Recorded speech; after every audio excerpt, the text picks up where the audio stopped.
2026년 2월 현재 전 세계 로봇 시장은 그야말로 폭발적이라는 단어 외엔 설명할 길이 없습니다. 테슬라의 옵티머스 2세대가 북미 공장에 실전 배치되었고, 현대차의 아틀라스는 인간의 가동 범위를 넘어서는 유연함을 보여주고 있죠. 하지만 우리가 화면으로 보는 화려한 동작 이면에는 아주 냉혹한 경제적 논리가 숨어 있습니다. 바로 심장, 즉 배터리 공급망의 주도권 싸움입니다.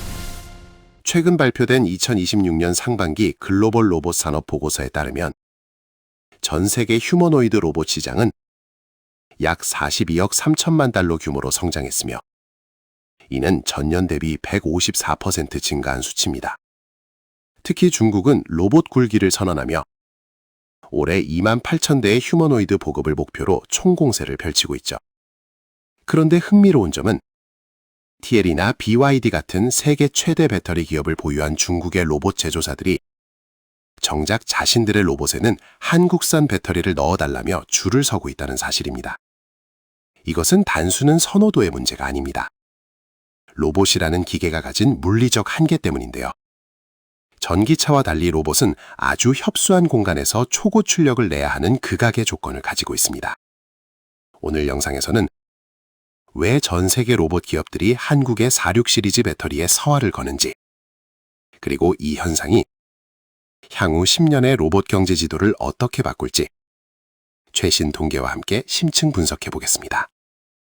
우선 로봇과 전기차의 결정적인 차이점을 명확히 짚고 넘어가야 합니다. 많은 분이 전기차 배터리가 로봇에도 그냥 들어가는 것 아니냐고 생각하시지만 실상은 전혀 다릅니다. 전기차는 차체 바닥 전체를 배터리로 깔 수 있는 널널한 공간이 있죠. 하지만 사람을 닮은 휴머노이드 로봇은 어떻습니까? 두 발로 걷고 팔을 휘두르고 허리를 숙여야 합니다. 2026년형 표준 휴머노이드 설계 데이터를 분석해보면 배터리가 차지할 수 있는 공간은 전체 부피의 단 4.8%에 불과합니다. 이 좁은 틈바구니에 로봇을 하루 종일 움직이게 할 에너지를 구겨 넣어야 하는 것이 로봇 공학자들의 숙명입니다. 여기서 중국산 배터리의 치명적인 한계가 드러납니다. 중국이 세계 시장을 휩쓸고 있는 주력 제품은 LFP, 리튬 인산철 배터리입니다. 가격이 싸고 안정적이지만 결정적인 약점이 있죠. 바로 에너지 밀도가 낮다는 겁니다. 중국산 LFP 배터리의 에너지 밀도는 킬로그램당 약 160와트 수준입니다. 그런데 로봇이 사람처럼 8시간 근무 교대 시간을 버티려면 킬로그램당 최소 250와트 이상의 밀도가 필요합니다. 이게 숫자로만 들으면 체감이 안 되시죠? 쉽게 비유하자면 똑같은 가방 안에 한국산 배터리는 홍삼 진액 100포를 담을 수 있는데 중국산 배터리는 보리차 20봉지밖에 못 담는 꼴입니다. 그럼 어떻게 될까요? 중국산 배터리를 넣은 로봇은 일을 하러 나간 지 1시간도 안 돼서 배터리가 없어요 라며 주저앉게 됩니다. 실제로 2026년 1월 상하이 로봇 박람회에서 중국 업체가 야심차게 선보인 휴머노이드가 시연 42분 만에 방전되어 가동을 멈추는 사태가 벌어졌습니다. 전 세계 바이어들이 보는 앞에서 깡통 로봇임을 인증한 셈이죠. 그렇다면 배터리를 더 많이 넣으면 되지 않느냐고 반문하실 수 있습니다. 하지만 여기서 무게의 저주가 시작됩니다. 배터리를 추가하면 로봇의 몸무게가 늘어납니다. 로봇이 무거워지면 그 몸을 지탱하기 위해 관절 모터가 더 큰 힘을 써야 하고 그 과정에서 전기를 더 많이 잡아먹습니다. 업계 통계에 따르면 로봇 무게가 10% 증가할 때마다 모터의 전력 소모량은 약 17.5% 급증합니다. 배터리를 늘릴수록 오히려 더 빨리 방전되는 모순에 빠지는 겁니다. 이 때문에 가성비만 따지던 중국 로봇 기업들이 절망에 빠졌습니다. 중국 정부는 2026년까지 로봇 핵심 부품 국산화율을 70%까지 끌어올리겠다고 호언장담했지만 정작 배터리만큼은 중국산을 쓰면 쓸수록 로봇의 성능이 퇴보하는 역설적인 상황이 벌어진 거죠.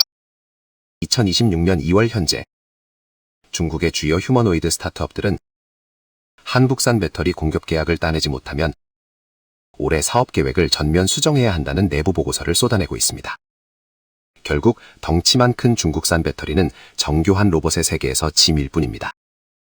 좁은 공간에서 폭발적인 힘을 내는 한국의 고밀도 기술만이 이 저주를 풀 수 있는 유일한 열쇠가 된 것입니다. 이제 전 세계가 왜 한국의 기술력에 경악하고 있는지 그 속살을 낱낱이 파헤쳐 보겠습니다. 이 대목은 우리 대한민국 국민이라면 가슴이 웅장해질 수밖에 없는 이야기입니다. 자원 하나 나지 않는 나라에서 오로지 지독한 기술 하나로 전 세계 로봇의 심장을 장악한 비결. 바로 LG 에너지 솔루션과 삼성 SDI의 46 시리즈와 울트라 하이 니켈 기술입니다. 우선 46 시리즈가 무엇인지부터 이해해야 합니다. 예전에 쓰시던 손전등 건전지 아시죠? 동그랗고 굵직한 거요. 그게 바로 원통형 배터리입니다. 46 시리즈란 지름이 46mm라는 뜻인데 이게 왜 혁명이냐면 기존에 쓰던 2170 지름 21mm 배터리보다 용량은 5배, 출력은 무려 6배 이상 높기 때문입니다. 로봇의 좁은 몸체 안에는 수천 개의 전선과 모터가 얽혀 있습니다. 이곳에 사각형 배터리를 넣으면 빈틈이 생기지만 이 원통형 배터리들은 좁은 틈새마다 차곡차곡 쌓아 올리기 가장 좋은 형태입니다. 하지만 모양보다 더 무서운 건 그 안에 들어있는 내용물입니다. 우리 기업들은 니켈 함량을 96.5%까지 끌어올린 울트라 하이 니켈 양산에 성공했습니다. 니켈은 배터리의 용량을 결정하는 핵심 성분입니다. 니켈이 많이 들어갈수록 힘이 세지는데 문제는 니켈 함량이 높아질수록 배터리가 불안정해져서 터지기 쉽다는 겁니다. 중국이 니켈 함량을 60, 70%에서 머뭇거릴 때 한국은 그 불가능하다는 95%의 벽을 깨버렸습니다. 비유하자면 중국 배터리가 일반 쌀밥이라면 한국 배터리는 고농축 영양제를 한 톨에 압축한 것과 같습니다. 이 기술력 덕분에 한국 배터리를 탑재한 로봇은 한 번 충전으로 8.5시간 연속 가동이 가능해졌습니다. 이는 공장의 한 교대 근무 시간을 완벽하게 소화할 수 있는 수치로 로봇이 사람을 대신할 수 있는 경제적 임계점을 넘긴 역사적인 사건입니다. 기술의 정점은 여기서 끝이 아닙니다. 로봇은 사람과 함께 생활해야 하기에 안전이 생명입니다. 배터리를 고밀도로 압축하면 열이 엄청나게 발생하는데 이를 제어하지 못하면 로봇은 걸어다니는 폭탄이 됩니다. 우리 기업들은 이를 위해 열전이 방지 기술을 도입했습니다. 배터리 셀 사이에 특수 방열 소재를 0.1mm 단위로 입히고 냉각 경로를 실시간으로 최적화하는 설계입니다. 그 결과 최고 출력을 내면서도 배터리 표면 온도를 35도 이하로 유지하는 데 성공했습니다. 로봇이 열을 받아 오작동할 확률을 제로에 가깝게 줄인 것이죠. 여기에 삼성 SDI가 공을 들이는 전고체 배터리는 로봇 산업의 판도를 완전히 바꿀 게임 체인저입니다. 전해질을 액체가 아닌 고체로 만드는 이 방식은 화재 위험이 아예 없습니다. 2026년 2월 현재 삼성은 수원에 있는 S라인을 통해 로봇 전용 전고체 배터리 시제품을 쏟아내고 있으며 현대차의 차세대 로봇 아틀라스 후속 모델에 탑재하기 위한 최종 신뢰성 테스트를 진행 중입니다. 만약 우리 손주들을 돌보는 가정용 로봇이 나온다면 그 안에는 반드시 이 안전한 삼성 전고체 배터리가 들어갈 수밖에 없습니다. 일론 머스크가 왜 자기네 기가팩토리 부지 옆에 한국 배터리 기업들을 모시려고 안달이 났을까요? 그들은 돈이 있어도 이 정밀한 양산 능력을 못 따라옵니다. 배터리 내부를 수천 번 접고 말아서 1mm의 오차도 없이 찍어내는 기술은 하루아침에 되는 게 아니기 때문입니다. 2026년 현재 전 세계에서 이 46 시리즈 배터리를 수율 90% 이상으로 대량 생산할 수 있는 나라는 대한민국이 유일합니다. 결국 자원이 없는 우리나라는 이 지독한 기술력 하나로 승부를 본 겁니다. 중국이 싸게 많이를 외치며 덩치를 키울 때 우리는 가장 작고 강하게를 외치며 내실을 다진 결과가 2026년 지금 전 세계 로봇들의 심장을 독점하는 결과로 나타나고 있습니다. 전 세계 로봇 공학자들이 한국 배터리 공장의 생산 스케줄을 확인하며 자기네 로봇 출시일을 결정하는 이 상황. 국뽕을 빼고 봐도 정말 가슴이 웅장해지는 대한민국의 이제 로봇 배터리가 우리 경제에 미치는 실질적인 가치를 따져볼 때입니다. 많은 이들이 전기차 시장의 일시적 정체, 캐즘을 걱정하지만 배터리 업계에는 로봇이라는 훨씬 더 고부가 가치 시장이 열렸습니다. 2026년 로봇용 배터리의 영업이익률은 일반 전기차용 제품보다 약 1.8배 높은 것으로 나타났습니다. 종 소량 생산이면서도 고도의 기술력을 요하기 때문에 죗값을 받을 수 있는 시장이기 때문입니다. 더 무서운 것은 락인 효과입니다.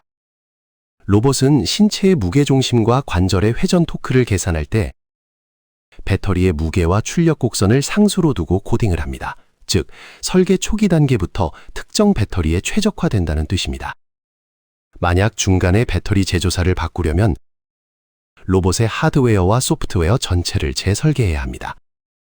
실제로 2026년 2월 현재 한국 배터리 3사의 로봇 전용 배터리 누적 수주 잔고는 약 45조 원을 돌파했습니다. 테슬라뿐만 아니라 아마존의 물류 로봇, 보스턴 다이내믹스의 서비스 로봇 등 글로벌 선두 업체들이 모두 우리 배터리 생태계에 편입되었습니다.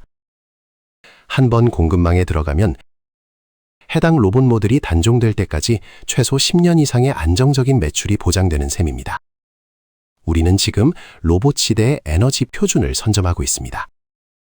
오늘 분석을 통해 알 수 있듯 2026년 로봇 시대의 주도권은 기술적 집념이 만들어낸 배터리에 있습니다. 자원 빈국인 대한민국이 리튬과 니켈이라는 핵심 광물의 글로벌 공급망 한계를 딛고 전 세계 로봇의 심장을 장악한 것은 그야말로 기적 같은 실력의 결과입니다. 중국이 물량으로 우리를 압박해와도 1mm의 오차도 허용하지 않는 로봇의 정밀한 세계에서는 결국 한국의 울트라 하이니켈과 46 시리즈가 정답이 될 수밖에 없습니다. 이제 로봇은 우리 일자리를 뺏는 기계가 아니라 우리 배터리 기술이 전 세계로 뻗어나가는 거대한 플랫폼이 될 것입니다. 영상이 도움되셨다면 좋아요와 구독 부탁드립니다. 저는 앞으로도 숫자로 증명되는 가장 날카로운 경제 분석으로 찾아오겠습니다. 감사합니다.